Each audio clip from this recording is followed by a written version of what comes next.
Estás paseando por el rompeolas. Lo que haces y lo que piensas te define, y lo que escuchas también. Yo creo que sí hay una persona que habrá estado mirando estos días diferentes opciones, como una partida del ajedrez, si se mueve el caballo, si se mueve la reina, si se mueve el alfil, qué pasará si mueve por aquí, por allí, en fin. Y no es el ajedrez, sino el ajedrez político de lo que estamos viviendo. Seguro que ese es José Luis Martín, nuestro analista. Así que yo creo que ya lo tenemos ahí al otro lado. Le voy a preguntar a ver qué tal, cómo ve la cosa, cómo ve la cosa, porque todos nos estamos preguntando, ¿habrá gobierno, no habrá gobierno, qué va a pasar? En fin. Buenos días, don José Luis. Buenos días, don Javier, saludos a la audiencia y al equipo. ¿Qué tal? Buenos días.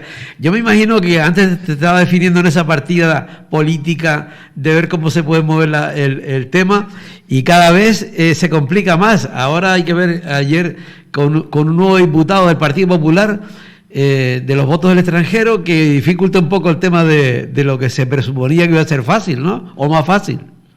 Pues sí, así es. El Partido Popular, como consecuencia del voto exterior, como sabes, ha ganado un diputado por la circunscripción de Madrid y ahora tendrá 16 escaños.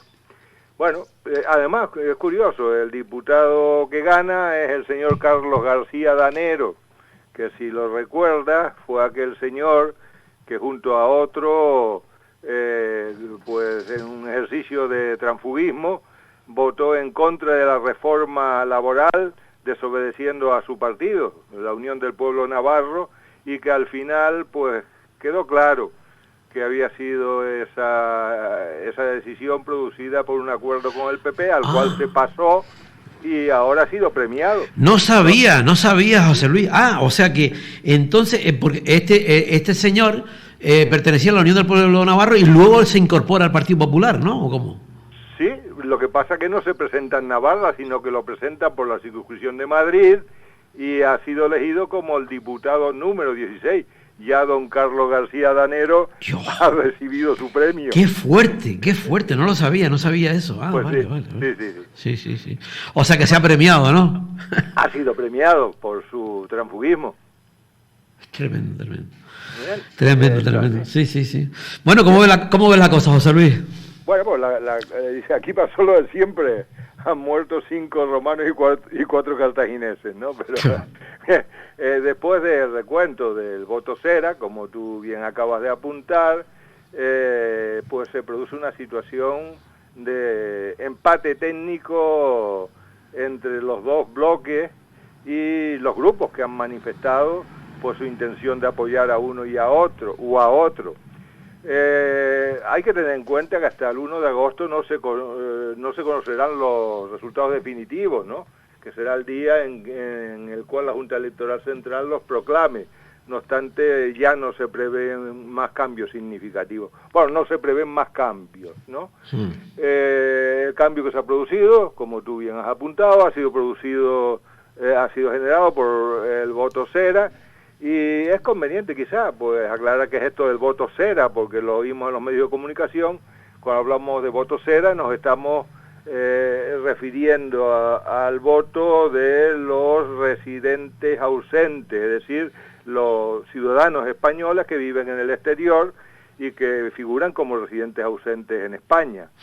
Son las iniciales censo electoral de residentes ausentes, son las iniciales de cada una de las palabras, voto cera.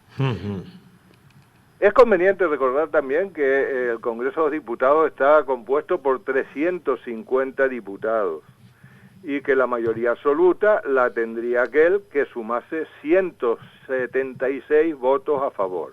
En este momento, un bloque tiene 71 votos sí, y de acuerdo con lo que han manifestado los distintos grupos políticos, y el otro 171 votos también, por lo tanto más empate es imposible. No, sí. O sea que creo, Javier, 171, ¿no? Sí, si no me fallan los números, así es. Bien, yo creo que llegado este momento sería bueno intentar aclarar alguna cosa. Como consecuencia de la desinformación en algunos casos, en otros de la intoxicación producida por la información de algunos partidos políticos, desinformación interesada, claro, y en otros pues simplemente porque comparamos este proceso con el que se produce en otros lugares del mundo para elegir al presidente del gobierno, al presidente del país, pues no lo entendemos bien.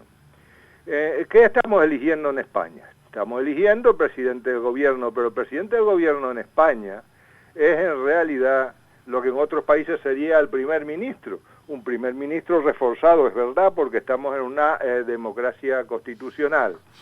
Pero en otros países, cuando se elige al presidente, se elige al presidente del país, que es el jefe del Estado.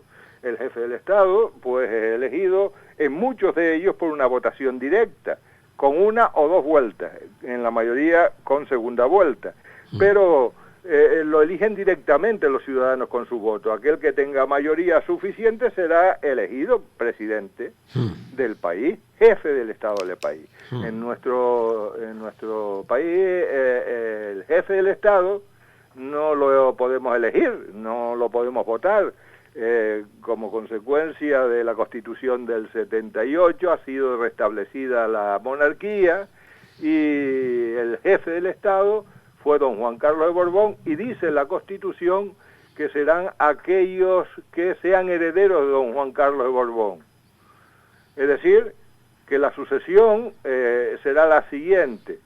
En primer lugar, la primogenitura, el primogénito, siendo siempre preferida, si no lo hubiese, la línea anterior a las posteriores, que en la misma línea será elegido el que esté en el grado más próximo que no en el grado más remoto, y que en el mismo grado serán elegidos con preferencia los varones a las mujeres. Sigue tremendo, esto, la ley sálica. Tremendo. Sí, y que en el mismo sexo, por lo tanto, y en aplicación de esa vieja ley sálica que no ha sido modificada en nuestra Constitución, si por ejemplo fuesen gemelos, será elegido aquel que sea varón, no la que sea mujer. Y que imagínate, en el supuesto de que hubiese habido un hijo varón posterior a la que hoy es la princesa de Asturias, pues ese varón tendría preferencia aunque haya nacido después. O si apareciese un hijo, entre comillas, ilegítimo, término que ya está en desuso, don Felipe, por ahí, y que fuese mayor que la... Mira, no lo compliques más. Bien. Pero vale.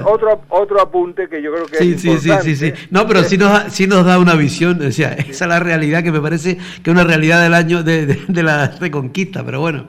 Así es. Así es porque es lo que dice nuestra Constitución. Vale. Y la parte bueno, esa es la jefe del Estado, ¿no? Y la otra parte. Si me permites un último apunte con respecto a esto, hay que decir que el rey de España no tiene corona. Y esto que parece una tontería tiene su importancia, porque los reyes coronados lo son por la voluntad de Dios. Es una cuestión cuasi religiosa exclusivamente, ¿no? Y heredan el derecho a gobernar por una cuestión divina. En el caso de España es verdad que se modifica en la Constitución y se dice que lo es porque lo es legítimamente. Y la legitimidad le viene no de una cuestión divina, sino de que hay un acuerdo tácito entre el pueblo y el rey. ¿Por qué se afirma esto? Porque se propone en la Constitución del 78 y se entiende que el acuerdo es firmado por el pueblo en virtud de la votación que se produjo en el correspondiente referéndum, que se produjo de aquella manera, pero hoy no vamos a hablar de él. Vale, perfecto. Bien, perfecto. ¿Por qué establezco esto? Pues para dejar claro que no estamos eligiendo el presidente, el jefe del Estado, ese presidente no, estamos eligiendo el presidente de acuerdo con lo establecido en la Constitución, que es un primer ministro reforzado. Exacto. ¿Y cómo se elige? Pues no como dicen algunos, no es el representante de aquel partido que haya obtenido más votos, en absoluto. Será aquel que consiga en primera votación la mayoría absoluta de los señores diputados que formen parte del Parlamento, y en segunda votación dice la Constitución, más sí es que no es. Eso está regulado en el título cuarto y concretamente en el artículo 99 de la Constitución de esa manera y no de otra. No va a ser elegido necesariamente, ni propuesto necesariamente, aquella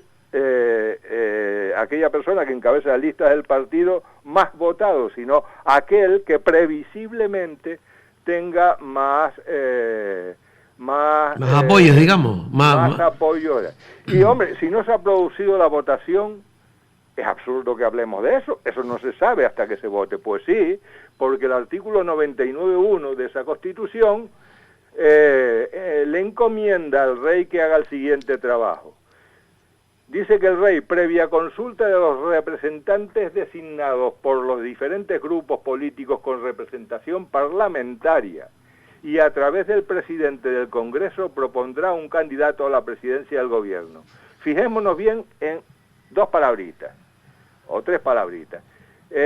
Previa consulta con los representantes.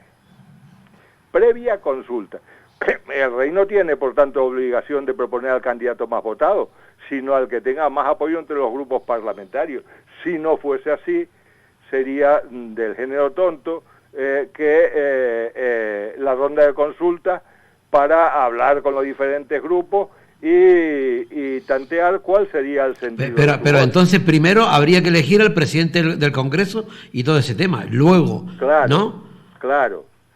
Primero se elige el presidente del Congreso y se conforma el Parlamento, se inicia la actividad parlamentaria.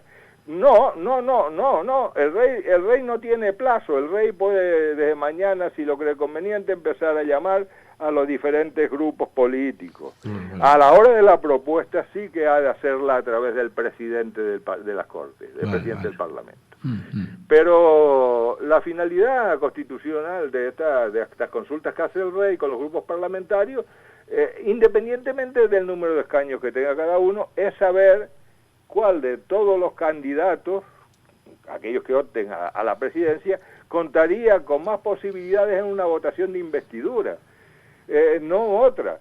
Si no, sería un proceso automático y diría, no haría falta las consultas del rey, ni haría falta que el rey preguntase sobre la intención de cada grupo parlamentario. ¿Para qué? Diría la Constitución que el rey propondrá como candidato a aquel que encabezare la lista del partido más votado y punto. No, dice que habrá de consultar a los y el rey pues hace las averiguaciones correspondientes. Pertinentes, sí. Claro, bueno, y con esa realidad que antes comentabas, de esos datos sobre la mesa, ¿qué crees tú que puede pasar? Bueno, yo creo que ahora mismo, primero, el rey no tiene plazo, es decir, puede tardar en estas consultas una semana, un mes, 2 meses, para, si lo considera oportuno y posible, se vayan decantando las cosas y definiendo con mayor claridad las posiciones de los distintos grupos. Por tanto, no tiene plazo.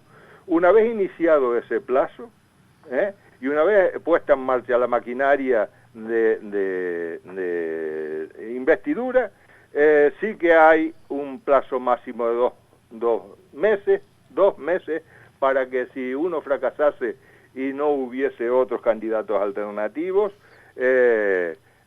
pues se tuviesen que disolver las Cortes, ¿no? Pero creo que no sería el caso. No sería el caso. ¿Y en qué escenario estamos? Pues estamos en un escenario en el cual el Partido Popular, es decir, su candidato, parece que no es capaz de conseguir más apoyos que el del Partido Popular, más Vox, más Unión del Pueblo Navarro. Se quedaría en los 171 diputados. Porque ya Coalición Canaria ha dicho que no contaba si estaba Vox, ¿no? Eso ha dicho de momento. De momento.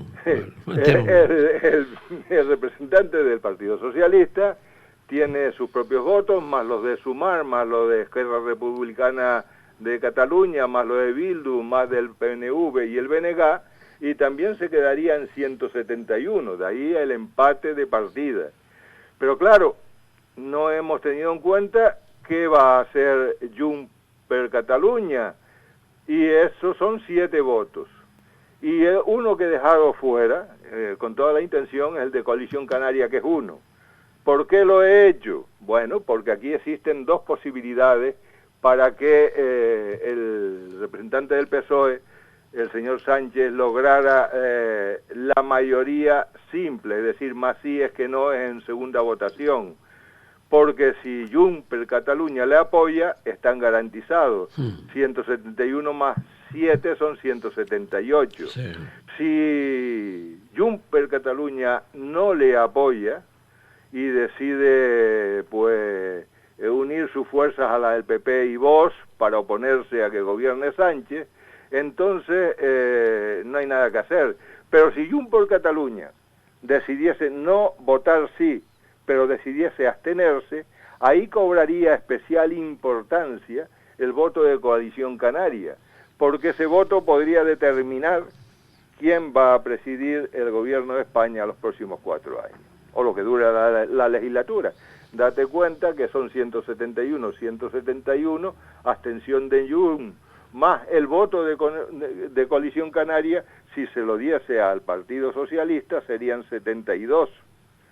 No, entonces en ese supuesto 172 a 161 o 171 a 172.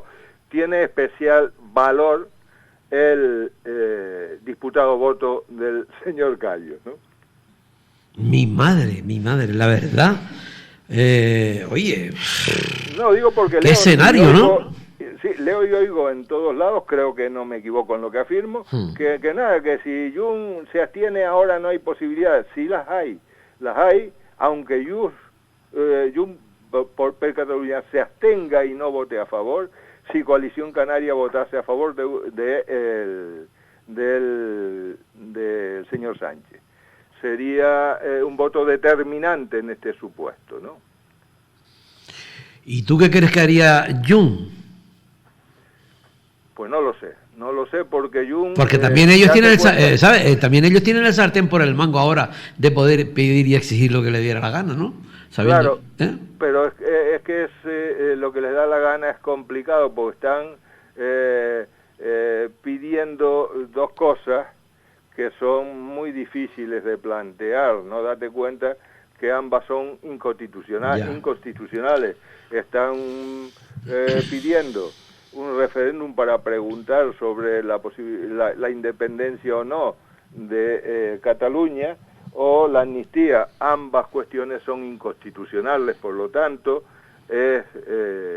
y entre el blanco y el negro no hay posibilidad de grises. Exactamente, eso es lo que te iba a decir, que es esperable que esa sea una petición, una posición de máximo, y que en el proceso de negociación se llegue a un acuerdo razonable, siempre que hay una negociación. Porque ellos siempre, digo yo que ellos teóricamente tendrían más posibilidades o más opciones, pienso yo, con Sánchez que no con la derecha, aunque ellos sean de derecha, ¿no?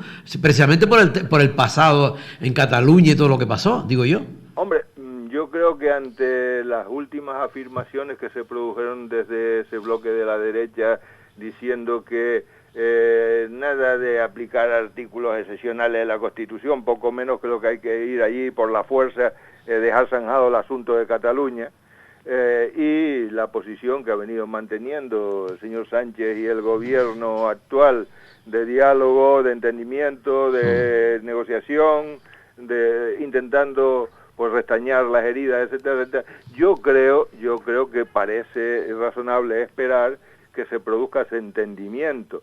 Date cuenta que en las posiciones de partida, las partes, en las posiciones de salida, las partes van a planteamientos de máximos, y que en el proceso de negociación lo razonable es que se dan unos y otros. Por lo tanto, yo creo que es posible que cuando menos se abstengan. No veo yo a Junts per Catalunya en la posición de unir sus fuerzas a la del Partido Popular y a la de Vox para oponerse a un gobierno. Pero en ese caso, como tú comentabas antes, el caso de que se abstengan, entonces sería vital, ¿no? O no sé si te comprendí yo bien. Sí, Sería solo hay una posibilidad, a mi juicio, que es que para romper ese empate de 171 y que Sánchez obtuviese 172 frente a los 171 del PP, vamos, del bloque de derecha, no hay sino una posibilidad, que es que Coalición Canaria modificase su posición, la que ha anunciado, porque también ha dicho que no apoyaría ninguna opción de gobierno en la que estuviese la ultraizquierda.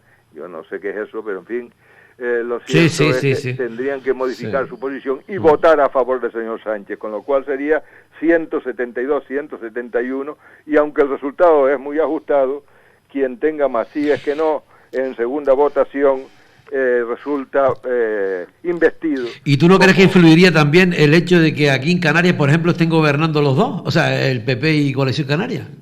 No necesariamente. No. Además, tú sabes bien, simplemente por hemeroteca, que los grandes amores a veces se rompen con turbo, a gran velocidad, ¿no? Sí. Recuérdese la ruptura del Pacto de Progreso. Y el de Rosalía esta mañana, y el de Rosalía. Si es que fuese necesario, que no hay que que ligar necesariamente lo uno a lo otro.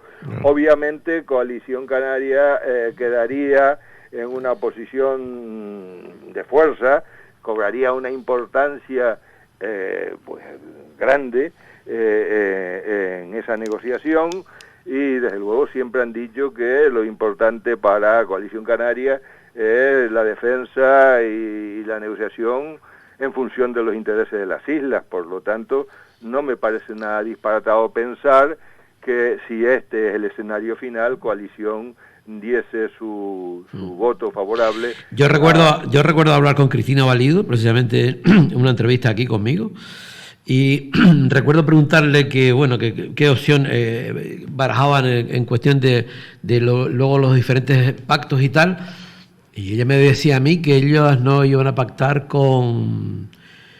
porque yo decía, bueno, si vas a pactar con la parte de la derecha, pactarías con Vox, y entonces me decía que no.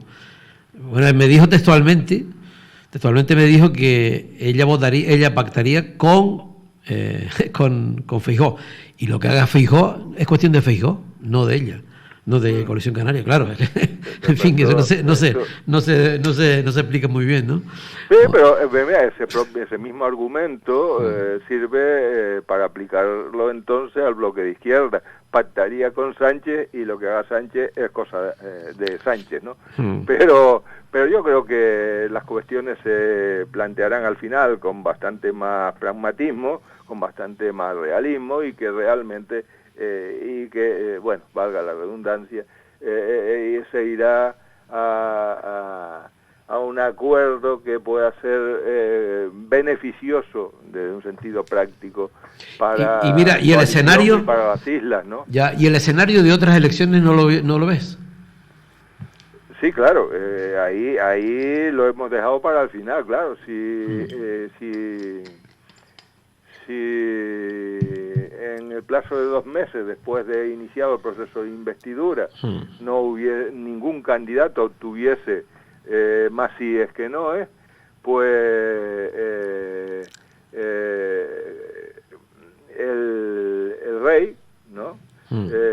Tendrá que promulgar la disolución de ambas cámaras y se tendrán que producir nuevas elecciones que seguramente por los plazos pues se convocarán para que se celebren en la segunda quincena de diciembre, supongo que en Navidades no, o primera de enero. Pero yo me imagino que, yo me imagino que tampoco interesará al sector al sector de izquierda el dar otra oportunidad, o dar otra oportunidad para que se pueda rearmar la derecha, digo yo, ¿no? ¿O qué?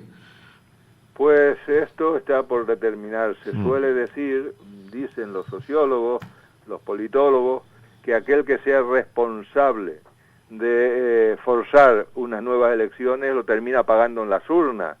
Si eso fuese así, sí, a lo mejor no le vendría muy mal a la izquierda, especialmente después de las afirmaciones que ha venido realizando el PP y de la foto que se ha venido produciendo con los distintos pactos en diversas comunidades autónomas. Hay noticias que permanentemente... yo recuerdo, José Luis, creo que fue hablando contigo, no recuerdo, que sí hablábamos, y no sé si fuiste tú quien me comentaste que esos pactos posiblemente se iban a desarrollar después de las elecciones. Pero yo creo que como los resultados se presuponía que iban a ser lo que iban a hacer, se adelantaron en toda esta historia. Y luego, claro, lo que yo creo que con el paso un poco cambiado, ¿no? Claro, pero creo que el problema es que se repitan o no las elecciones, el Partido Popular, por su trayectoria en los últimos años, se ha enemistado, pues de un modo casi... con pocas posibilidades de reconciliación con casi toda la fuerza del arco parlamentario. Por tanto, no tiene socios potenciales. O logra sumar con Vox y la marca blanca esta de Navarra... Ha contaminado, José Luis, ha contaminado la opción de Vox al PP. Hombre, yo creo que ese ha sido, desde mi punto de vista, por lo menos desde las formas, desde lo estético, un grave error del Partido Popular el ir asumiendo progresivamente el discurso de Vox para garantizarse su apoyo, y esto ya no solo se produce en el discurso, sino que se ha materializado en los acuerdos y en los primeros movimientos de gobierno en distintas comunidades autónomas. Esto ha hecho ver a una parte importante de la ciudadanía que no es Vox un peligro potencial, sino que ese Vox está imponiendo gran parte de sus políticas en distintos lugares del territorio nacional, y que ocurriría lo mismo en el conjunto del país, es decir, desde el gobierno de la nación. Ya no es algo que potencialmente podría ocurrir, no, es algo que está ocurriendo, es algo que se está viendo. Has visto que acaban de crear, por ejemplo, a mí me parece pintoresco pero triste, una dirección general de el toreo, de los toros, de los taurinos, y una dirección general de la caza en Murcia, para marcar las posiciones que viene preconizando Vox. Puede parecer anecdótico, pero no lo es. No lo es. Ya habrás visto lo que ha ocurrido en relación con la violencia de género, ya habrás visto lo que viene ocurriendo con un sinfín de cuestiones muy sensibles para una parte muy... le doy la razón, aunque sea tarde y mal, al presidente de la comunidad andaluza cuando decía anteayer, cuando ustedes atacan al movimiento LGTBI, cuando ustedes atacan con crueldad a los gays, a las lesbianas, etcétera, etcétera, se olvidan de que tienen padres, madres, hermanos, gente que los quiere y que se siente terriblemente herida. Claro. Hombre, se olvidó decir que se olvidan de que están violentando gravemente sus derechos como personas, además de lo que dijo. Pero con lo que dijo, me parece una reflexión razonable, inteligente, que parece que es una reflexión en la que no ha caído, por ejemplo, el conjunto del Partido Popular, ¿no? Total, sí, yo también. Oye, José Luis, sí, total. Bien. Se nos fue el tiempo, ya te diremos, vamos a ver cómo vamos ahora con las vacaciones, cómo va la cosa, y si te parece retomamos el asunto después en septiembre, a ver cómo se va vislumbrando el tema. Hombre, usted es jefe de fila y portavoz de nuestro partido, decida. Es verdad. Me faltan las estrellas en la hombrera. No importa. Venga. Yo sabes que siempre he tenido miedo a darte la estrella a 5 puntas, porque una vez que colocas la gorrita y la estrella, las cosas empiezan a complicarse. mira cómo lo sabes. Y si no, usa hemeroteca. Gracias, José Luis. Así es. Un abrazo a todos. Chao, adiós. Bueno, nos vamos.